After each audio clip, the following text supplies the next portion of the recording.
up almost 1200 points in 2 days. The Nifty is up almost 400 points in 2 days. So big gains. Gautam Duggar is now joining us, head of research at Motilal Oswal Financial Services. Gautam, good morning. Thanks much for joining us. Gautam, I wanted your thoughts first on the large banks. They made a bit of a comeback over the last 2 days, especially the corporate banks. Do you think the worst of this, this case of interest on interest is now in the price for names like, say, an ICICI or Axis?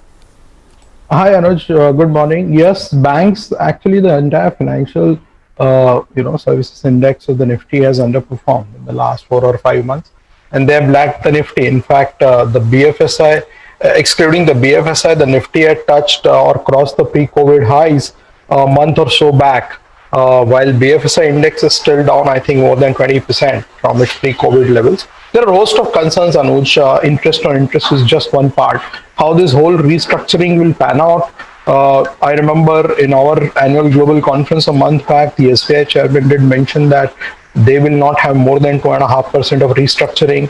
Other private banks who attended the conference had mentioned that this is going to be, low to mid single digit. But eventually, what that number will be is one concern. Interest on interest, you already mentioned. I think the third part, which right now most of us are ignoring, is we are taking for granted that things will be back to normal in 3 months or 6 months, and then credit growth and everything else will go back to the previous levels. I think that is not going to happen the way this pandemic is playing out, with cases not stopping yet. So there are multiple moving parts out there for anybody to forecast earnings for the short-term point of view. What is important is, after the correction and also the time correction that large cap private banks have seen, the levels are very attractive for somebody who has a slightly longer term view. Whether it is an HDFC Bank or an ICICI Bank or Axis Bank, Kotak Bank, I would think that these are going to be companies which are going to get massive market share once we go back to normalcy, even though we don't know when we will go back to those normalcy levels. But clearly they've raised capital. Their PCRs are higher than 70%. They're well provided for the stress which they may anticipate. And the problem is, in the short term, it is unpredictable. So there might be more correction or time correction, and the stocks can remain range bound. But somebody who has a long term view, this is an excellent time to buy large cap private sector banks, in my view. Okay, Gautam, I wish we had spoken to you earlier and taken down a lot of numbers, because that's what I want from you. When we look at GDP, there are a lot of economists who tell us that the FY20 GDP number of 204 trillion will at best be reached FY22. Many people believe it will not even be in FY22, it will be in the end of that year. But what about earnings? Where were they at FY20? When do they get back to FY20 level? And what is the earnings position within the Nifty? Which are the ones that will be the leads, which will be the laggards? Sure. So, Lata, as far as earnings projections are concerned, even before the pandemic, we've got the earnings wrong for 6 years in a row. All of us have been projecting. Even GDP wrong, don't worry. 2050, it's not yet come. And even now, when you look at consensus or our estimates, it looks like FY22 will be a massive recovery. I am on the side of recovery. I think there will be a decent recovery. Sure, base will help the recovery. But whether it will be a 40% earnings growth on the low base of FY21, I have my doubts. Currently we have an earnings estimate of 660 for FY22 and around 470 for FY21. Now FY21 EPS of 470 for Nifty is almost flattish, because FY18 also we had the EPS of 470 thereabouts. 660 is where I have my doubts, because the way things are, I do believe that there is a 10 to 15% downside risk to the earnings which exists. The important thing is the second question that you asked, because index hides a lot of things, and that is what we have seen in the last 10 years. The earnings CAGR of Nifty has been 3-4%, but within the index there have been more than 10 or 15 companies which have delivered more than 15-20% earnings CAGR. As things stand, I think there are 2 or 3 sectors which should withstand this pandemic a whole lot better. One of the sectors where we've been positive since a year now is IT, and I think IT along with pharma, this will be the 2 sectors which may end FY21 with a positive earnings uptake, despite what has happened in the last 4 or 5 months. Most of the other sectors, while you might see recovery in second half compared to the first half as things are slowly opening up, but on a full year basis, they will still report a negative earnings growth. IT and pharma are two sectors where there will be a decent earnings growth that we might see, and therefore those are the sectors where I think there is a room that still exists for PE expansion. Third sector where relatively damage will be much lesser, and you would have guessed, is consumer, because it's a staple, and we have seen a lot of pantry loading which happened in the first quarter, and their ad spends have also come off. So that is one sector you might see a little less of a damage. It might still not show a positive earnings growth, but the damage will be much lesser. And then there are a host of other sectors where there will be earnings decline between -5 to -20 to -30%, depending on which sector you talk about. So to answer your question, yes, FY22 there will be a recovery, but not as massive as the Excel sheets are right now suggesting. And there will be few sectors where there might be earnings resilience that you will see. So this year is what, 400? Sorry, 470 for FY21. FY21. 470. Got that. Gautam, good morning. I also now want to draw your attention to the primary market, which is where there's so much action, right? I mean, right from Happiest Minds to Chemcon, lots of issues. Let's talk about the ones that are opening out today. I wanted to get your thoughts specifically on UTI. The complaint with HDFC AMC was that perhaps it was getting very pricey. The stock went through the roof. But UTI, as our colleague was just telling us, the ROE is much lower than the listed peers. So how should one understand this issue? So, unfortunately, I haven't seen the UTI AMC numbers yet. We're in the midst of our mid-cap ideation conference. But one thing remains certain, that this is a space which is going to be around for a long time. And this is just the third AMC which is getting listed. I think over the next 2 years, you will see many AMCs which will get listed. Now, numbers obviously are going to be different for different AMCs, whether the profit growth or ROEs. What remains certain is this move towards financialization of savings, which has just started and scratched the surface, will continue for a lot of, will continue for a whole lot in future. And therefore, the job of the asset allocator in the financial space is going to get very, very tough. 5-6 years back, you just had to choose between a bank and an NBFC.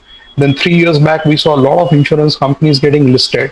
Then we have seen wealth management firms, broking firms, and now we are seeing AMCs also. So somebody who had no choice within the banking and financial services space 4 or 5 years back, today is having a lot of choice. Now within that, overall, I think large cap private banks, some of these big insurance players which are going to see a tailwind post the pandemic, and select AMCs deserve a place in the portfolio. They do merit a place in the portfolio. Whether it will be HDFC AMC, UTI, or Nippon, or at some point of time SBI if it gets listed, the AMC, that still remains a point of a debate. Right now, there are a lot of headwinds that this industry is facing. We have seen some slowdown in flows. Fortunately, the SIP book has remained pretty solid. So I think short term there is no ability to predict in such cyclical sectors. More so where the monthly flows determine the direction of the stock prices. But from a slightly longer term point of view, AMCs are going to have a very strong future in my view, given the level where we stand as far as the financialization of savings is concerned. Which is why, Gautam, I just wanted to get your sense on what's reasonable valuation. The long-term trajectory is great, which is why they can sometimes be overhyped as well. I'm not talking about UTI per se, but for any AMC, looking at the growth visibility, what do you think is a reasonable valuation band? So we right now do not have a coverage on the AMC space, okay. But to address your broader question on what is the reasonable valuation, it's a very tricky thing actually, because there is no once predefined earnings multiple which you forecast and say this is the multiple at which I will get in and this is the multiple at which I will exit. The point is each AMC's numbers have to be modeled for the next 4 or 5 years, where they are going to get market share, because there is a trend that beyond top 30 cities is where we are seeing now more penetration happening as far as the savings is concerned on mutual funds. So to each company you will assign a different PE multiple, and then of course the track record, the resilience in the earnings in the past cycles, the consistency of the ROEs, the payout ratios. So there are different parameters you will have to look at while deciding entry point into each AMC. Okay. All right. Point taken. The entry point would be different, but 2.5 times is what price to book is what UTI is coming at. Does that look reasonable pricing in its lower ROE, you would say? I would think, see, at any given point of time, if you're looking at a price to book and if you're looking at ROE, which is, trailing, then there is a possibility that you might end up making a mistake. What is important is whether that ROE is improving and what is the direction of that ROE.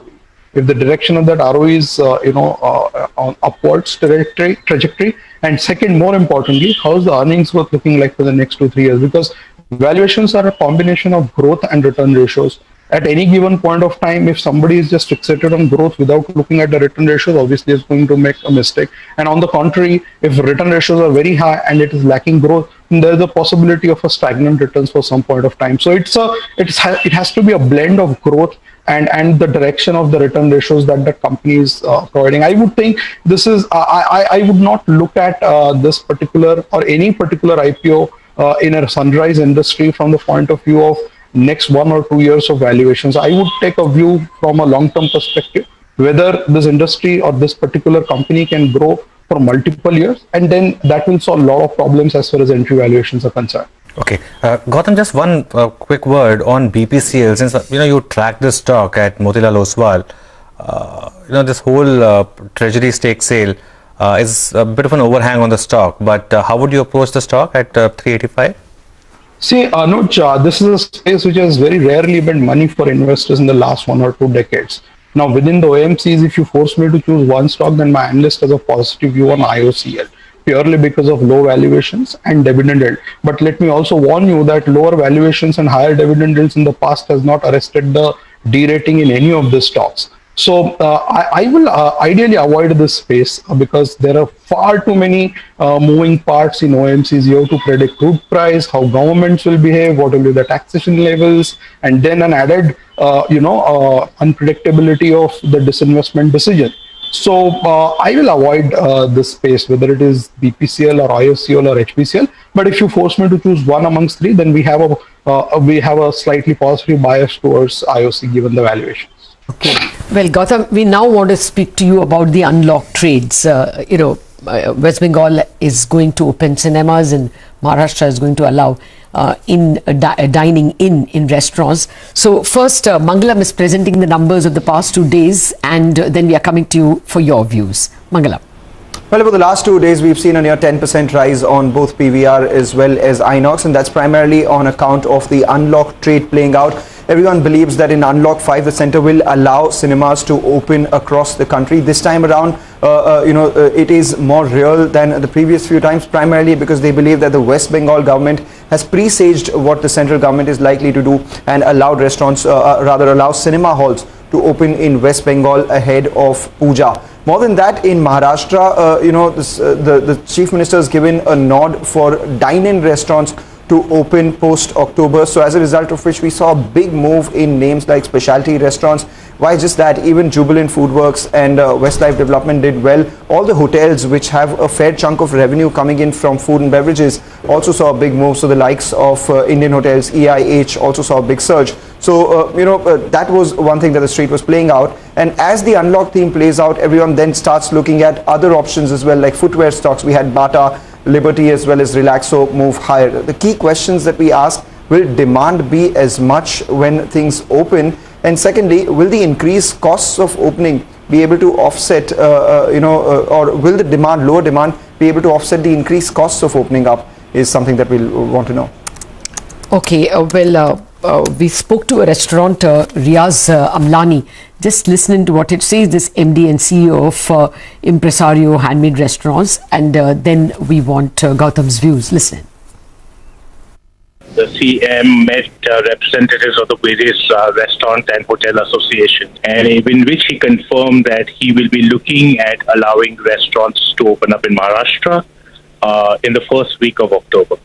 He's also shared a very detailed list of guidelines and SOPs which need to be followed for restaurants to open. As you know that Maharashtra will be the last state to allow restaurants to open up. A lot of states have allowed this to happen, a month or two before. Okay, Gautam, your thoughts. Not all restaurants will open. Many of them have not been able to withstand 6 months of no revenues. We know all the marquee names in Mumbai that have closed down. So what are your thoughts? How do you pick this space from Indian hotels through specialty restaurants, through PVR, through Inox? What are your picks? So I think this is a very positive development that things are finally opening up after 6 months, restaurants and dining out and all of those things. From a stock market perspective, Lata, we have 2-3 preferences as far as this lock up or opening up trades or discretionary trades are concerned. Within hotels, we've liked Indian Hotels. Unfortunately, that's the only company that we cover at the moment. Again, let me also highlight that while this is good that things are opening up, what remains to be seen yet is how the consumer behavior shapes up. There is one thing that you open up a mall or a cinema, a theater or a restaurant, whether the customer comes in and if he comes in, at what frequency do they come in? That is what is going to be important from a point of view of earnings and confidence that we are going back to the pre-COVID days of behavior. So that is something which we will have to observe. From a point of view of stock market, I would think 2 or 3 sectors which appeals to me as far as this opening of trade is concerned. One is clearly jewelry. I think a lot of weddings have been postponed. As and when they start happening again, you will see revival in the jewelry demand. Second, something like consumer durables. Now there are a host of plays available there. Festive season is coming, and on top of that, the sentiments of opening up should definitely help them. Things like Crompton Consumer, Havells, or even something like Orient Electric, which we do not cover, but which presented at our conference yesterday. All of these things looks quite good. As far as multiplex is concerned, unfortunately, PVR is something which is the only stock that we cover, and we like that name. But I will be more biased towards names like Titan, Page, Jubilant, Crompton Consumer, because that is where I would think the operating leverage game is much sharper, and the track record of the past will ensure that the valuations do not degrade beyond a point over there. Okay, on PVR itself, Gautam, since you track it, you said, is it is the rally now perhaps getting a bit overdone from the lows, considering the kind of debt that it sits at, and considering the kind of operating costs that will be involved once you resume operations, and the fact that perhaps everyone may not be comfortable going back into the theaters? Yeah, absolutely, Anuj. I concur with that view that a lot of these names have bounced back a whole lot on the hope of things opening up, and therefore valuations, of course, do not allow you that comfort of getting in at a very lucrative valuation multiples. So you can see things opening up and stock prices do not moving, because we have seen exactly the reverse in the last 3-4 months. Stock prices were moving up and things were not opening up. So, I mean, obviously, people will discount the opening up news flow, and each stock will have to find its own level, depending on, as you rightly said, how people behave once things are opening up, whether balance sheet allows you that comfort, to carry on without much of a damage for the next 3-4 years. But clearly, Anuj, some of the large and strong franchises in many of the spaces in the discretionary, if you look beyond the next 6 months, I think they are in a very advantageous position. The feedback that is coming in from our annual conference last month and the mid-cap conference, which is underway right now, has been that the market share shift is quite tangible now in favor of the large branded players. Smaller guys are finding it tough to raise capital, working capital, labor situation. So the market share shift, I think, is going to continue in every segment that you can talk about, whether consumption or some of the other spaces. And therefore, the long-term outlook or even medium-term outlook for a lot of these strong brands remain extremely strong in my view. Yeah, so these are the lambi race ka ghoda, perhaps that's what Gautam is hinting at. Gautam, we will let you quickly grab your cup of coffee. What we'll do is we'll quickly finish off some corporate conversations, and we're coming back because we have more stock questions for you. So back with Gautam in about 15 minutes. But right now, let's focus on some developments on the corporate arena as well.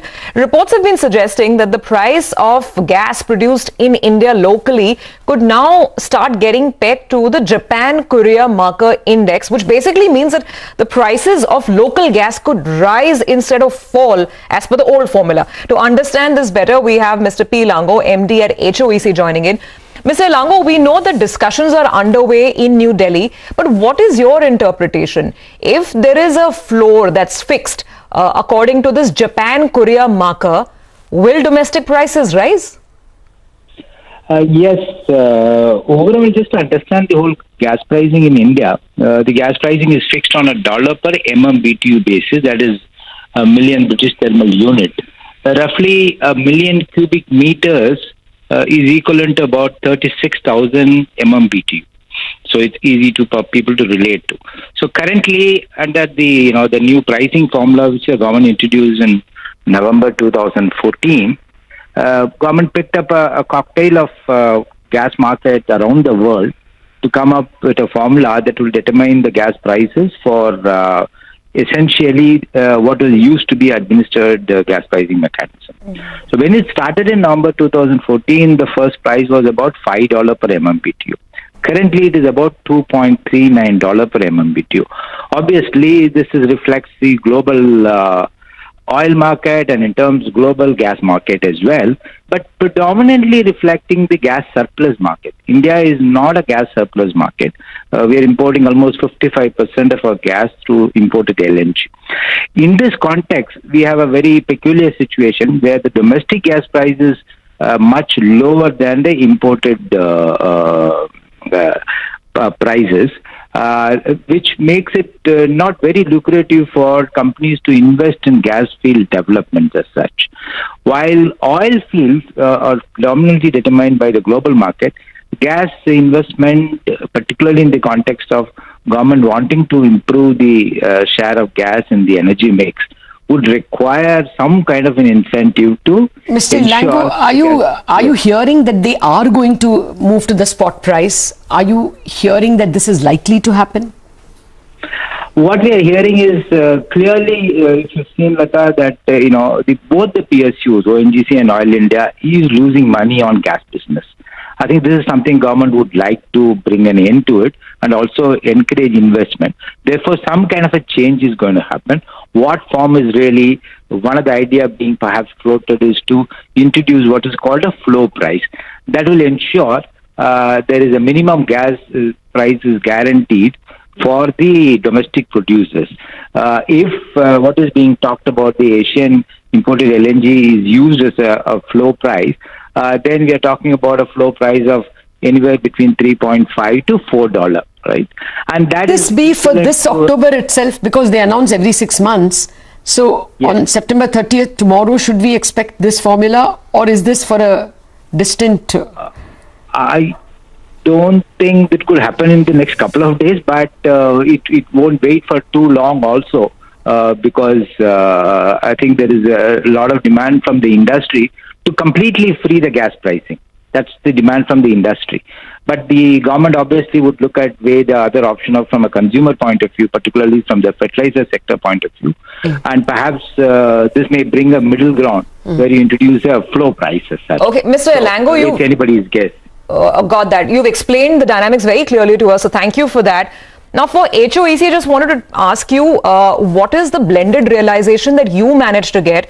And if there is a floor linked to the Asian benchmark, is that going to be beneficial? But I'm just wondering, you link it to the Asian benchmark as opposed to the global blended pricing that we were following. So it could be good in good times and bad in bad times, right?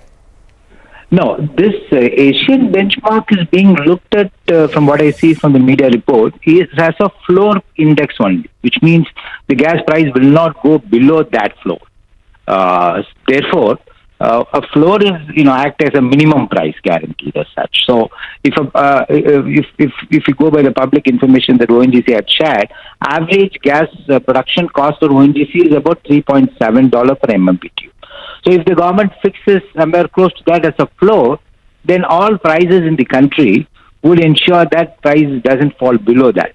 Now, remember, in 2010, the government administered price across the country was $4.2 per MMBTU. So the Indian market has accepted a $4.2 in 2010 across the country. That was the price at that point in time. Okay, sir. So it makes sense to bring in a flow which is $3 to $4. God, that's actually we're running into market opening. Thank you very much for explaining this to us. Quick break and we'll have our technical strategies.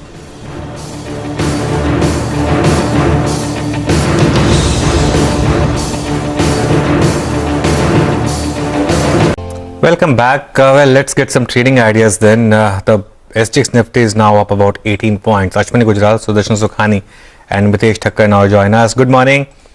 Ashwani, what's your sense? Is the short trade now out of the way? Is it now back to being a buy on dips market? How would you approach the Nifty and the Bank Nifty? Well, good morning. And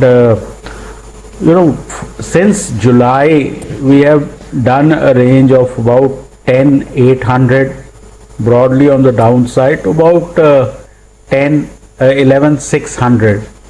So, this sort of monthly range bound movement seems likely to continue. Now, after a two large range up days, I don't think getting into a third upside day is a good risk reward play, but at some point I would think that you would correct maybe closer to 11,150 etc. That would be a point from where you buy. So this is not the March to July sort of market where you keep on making fresh highs and higher lows and higher highs. This looks more like a ranging market and with wide ranges.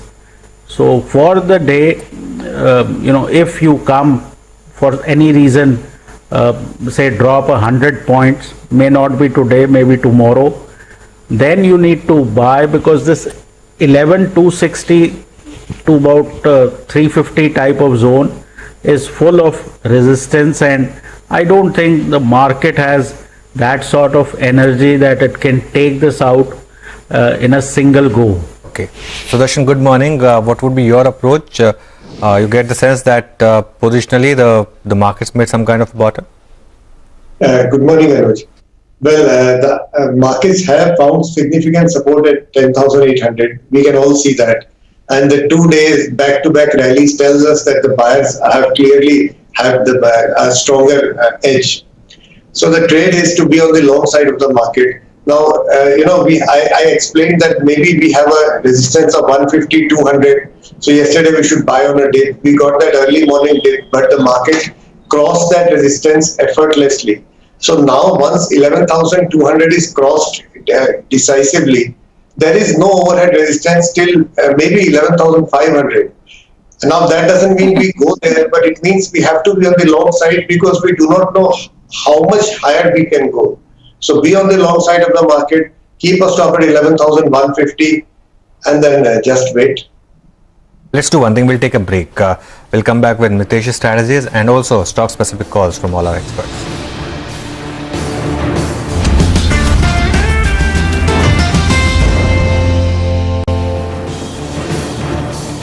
You're entering CNBC TV 18's virus-free studio, powered by Century Laminates and Century Ply. Welcome back. Well, let's resume our discussion on the technical advice. Mitesh Thakkar is also with us. Mitesh, good morning. First your index strategy. How would you approach the index today, and what would be your stock calls? Morning, Anuj. Yesterday I said, once the market started getting past 11,150, we kind of booked out some losses on the put options position which we had, which means that the immediate trend is not negative. Having said that, I'm still not sure of a long-term reversal or a significant bottom being formed, but I think the hourly indicators and the hourly chart suggest that there could be some stretch on the upside with mild volatility. So 11,150, 140 remains the key pivot. Buying towards that, I think Sudarshan and Ashwini also nearly highlighted the similar kind of outlook. A dip towards those levels would be a welcome buying opportunity for short-term traders. And on the upside, 11,350, 320 remains the first target area for me. So while we are closer to the target, I think a 50-point dip would invite some more long positions. But on stock-specific basis, a lot of stocks are reversing from oversold levels, so we are clearly trading with a long bias. All this will change in case we start breaking below 11,140, 150 zone. Okay, so what are those stocks? Yeah, I in fact have all four buy calls. The first one is a buy on Adani Enterprises. Keep a stop at 290 here. Look for a continuation of this up move to about 308, 310 levels. Also a buy on Max Financial with a stop at 612. Targets of 636, 640 can be tested. A buy on Sun Pharma. Keep a very tight stop at 504. Look for targets of 523. And a buy on TVS Motor, which was a recommendation yesterday as well. But I think even at current levels would be a good trading bet. Take a stop at 463, look for targets of 487. Okay, got that. So going with plenty of buy calls, that's Mitesh's list. Pre-open rates also coming in, but anyway, let's just wait for this to settle. 170 points really not going to get there right now. So Darshan, good morning. Let's get to your stock list. Good morning. Well, it's primarily buying mid caps, and Britannia makes the heads the list. Consider buying Britannia. All the three mid caps I'm discussing are now positional trades, which means you could take an intraday trade, but also carry that position. Britannia is breaking out from a small, narrow trading range. Hero MotoCorp is a buy again. That stock has been rallying, has been outperforming, and the auto sector itself, the larger auto sector, suggests that there is more momentum on the upside. And that brings me to Escorts. Same story, strong outperformance, gains, back-to-back gains tells us that this outperformance should continue. So Britannia, Hero Moto, and Escorts are buys, and IGL is a short sale. Yesterday I had Mahanagar Gas. Today it's the same group. It's a dismal chart, but focus on the buys. Now, take your point. Actually, we were just discussing with a gas expert from HOEC. If the gas prices go up, then perhaps it's not positive for MGL and IGL. Okay, with that, Ashwini, good morning to you. What are you trading? See, I have some financials because I think there could be more upside here. So L&T Finance and Holdings buy with a stop of 58, target of 70. All of these stocks have been beaten up, so these are pullback trades. These are not really expecting a 6-month high, etc. to be made. HDFC, AMC, again, AMCs have been bashed up and beaten up. This could again get back towards 25, 2600. This is a buy with a stop of 2230, target of 2300. Bajaj Finance is a buy with a stop of 3300, target of 3410. And Natco Pharma is now accelerating on its trend, so that is a buy with a stop of 910, and look for targets of 975. And Biocon is a buy with a stop of 440, target of 475. Pharma is making a bit of a comeback. That's visible. Sun Pharma 2% higher. The pre-opening rates are actually now looking quite interesting. 70 points higher. TCS is a stock which stands out. Remember, TCS corrected after that whole Mistry Tata saga, and you saw that stock correct to about 2250 thereabout, but is bouncing back once again. Actually, it made up a lot of ground on Friday itself, the day after the downturn. Yes. But yes, it is today the flag bearer. Yes, 2555 is the prevailing all-time high. 2477 is what the pre-open is indicating. But let's do one thing. Let's get some F&O ideas as well. Shubham Agarwal is joining us, CEO and Head of Research at Quantsap Advisory. Shubham, good morning. So, what are your calls? Hi, good morning, Anuj. So, a couple of buy calls and one sell call. So, the first call is a buy on Bata India. And if you look at the stock has been consolidating for a very long time, but the recent data development is indicating that there's a good possibility of a breakout, and we did see some longs also getting added in the last couple of days. So 1400 strike call option can be bought for a target of 45 rupees with a stop loss at 22. The second buy call is on Reliance Industry, where we have seen that Reliance has been one of the stock which has been participating in this entire rally, and now we have seen a rebound happening from the lower bound of 2200, which is also very important support for Reliance, and this rebound should again lead to a mean reversion and a higher high. So a 2300 strike call option can be bought for a target of 75 rupees with a stop loss at 50. And lastly, a sell call on Hindustan Unilever. And if you look at the stock's behavior, the stock has been underperforming for quite some time, and there's a very stiff resistance on the stock around the 2100 level, where we saw that the stock attempted twice but eventually failed to sustain that level, and yesterday also there was some selling pressure.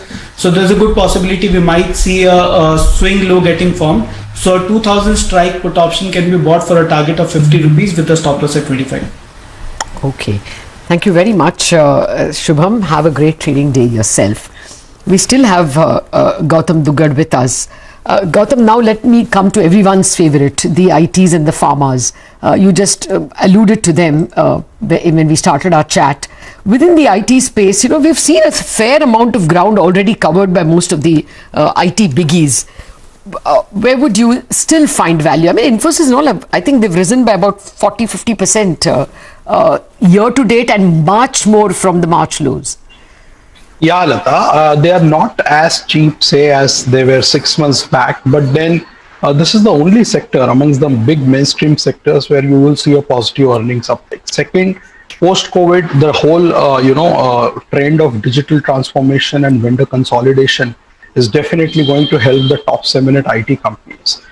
If you look at the feedback which is coming in and the commentary, in fact, HCL Tech 2 weeks back did release a stock exchange update saying that things are quite well and they've raised their growth by 1% or so. So I think IT is one of the big sectors which has escaped the whole damage of this pandemic. Second, it has served as a tailwind. 1 minute, Gautam, if I may interrupt. No, these arguments have now been in the price. Most of them, I think, are trading about 1 or 2 standard deviations above their normal multiples. So I'm asking you, are you still going with them, or are you preferring some of the mid-cap IT picks? What would you? No, I am with the large cap IT. Okay. See, this argument could have been made at Infosys 800 that it is in the price. Okay. The fact is, Infosys is 1,000 rupees today. Who's to say it will not be 1,200 in a 6 months point of time? So I think short-term price movements sometimes deceive us. What's important is what the free cash flows and earnings growth is looking like. In fact, this is one sector, if you look at the 1Q FY21 numbers, where there has been a 10 to 12% earnings upgrade. Free cash flow to profit conversion has increased on a sequential basis. I don't think any other sector has seen an earnings upgrade, certainly not such a large sector like IT. So I would think that valuations still have room for expansion in IT. We, in fact, in June had raised our overweight in IT by 400 basis points. So we have Infosys, we like TCS as well. And in the mid-cap, or they are no longer mid-cap now, something like L&T Infotech is not a mid-cap anymore. But the commentary is extremely strong. So I will continue to side with the winners. And then if there is a problem in growth, we will take a relook at some of this. But at the moment, I don't want to disturb something which is doing well, and even earnings are looking pretty good. Okay, got that. Gautam, let's now come to what, for me, I think is one of the most interesting debates in the market. Bharti Airtel at 444. A super buy at this price, or no, the stock price is telling you something, the fall is telling you something, so listen to the price. No, I think this has clearly been an intriguing situation as far as Bharti is concerned, because valuations are now almost at an average of last 8 or 10 years. It's, I think, 8 times EBITDA.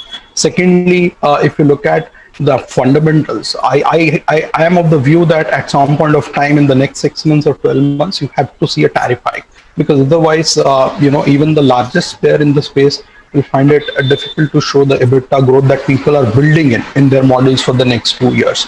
I will stay positive on Bharti. In fact, we have 300 basis point overweight on Bharti in our model, and I think price is looking extremely attractive, and a lot of the anticipated bad news that people were forecasting is already there now in the price. So but one thing is very clear as far as this sector is concerned: you can never take it for a certainty that this is going to happen or that is going to happen. Given the amount of noise that we see on telecom, whether it is from a regulatory point of view or court cases or price competition, this is a space which remains buzzing forever, and therefore you see the prices moving both ways. But no doubt in my mind that fundamentally this looks a very strong trade to me at this price. By the way, Laurus Labs is going ex-split today. So the price that you will see is today is 300. Remember, it's a stock which has gone from 500 to 1500 over the last 3 months. But post-split now it's at 300. Any thoughts on this massive move in Laurus? Gautam, of course, the entire API pack has done well, but this has been the standout performer. Anuj, only thing I remember about Laurus is one of the statement my covering analyst had written in the first quarter result note. And he said, this is the first time in my career that I have upgraded earnings by 100% on any of the stock. So clearly all of us have got the earnings wrong, and therefore the price movement has come as a surprise. I think whether it is API or the broader pharmaceutical space, we are seeing earnings growth coming in after 5 years. So 5 years of consolidation on earnings. We had 20,000 crores of profit pool in MOSL Pharma Universe in FY15. It ended exactly 20,000 crores in FY20. So absolutely no growth. And FY21 is the first year where we are seeing 15 to 20% growth for our coverage universe, which is pretty large at 22, 23 stocks. So as I said, in case of IT, I would think that stocks which are delivering earnings where we have missed, the forecast. We should not now pretend that we know what is going to happen next and therefore, move out of a trade which is working. I would think that this is an evolving space. There are a lot of developments that are going to happen.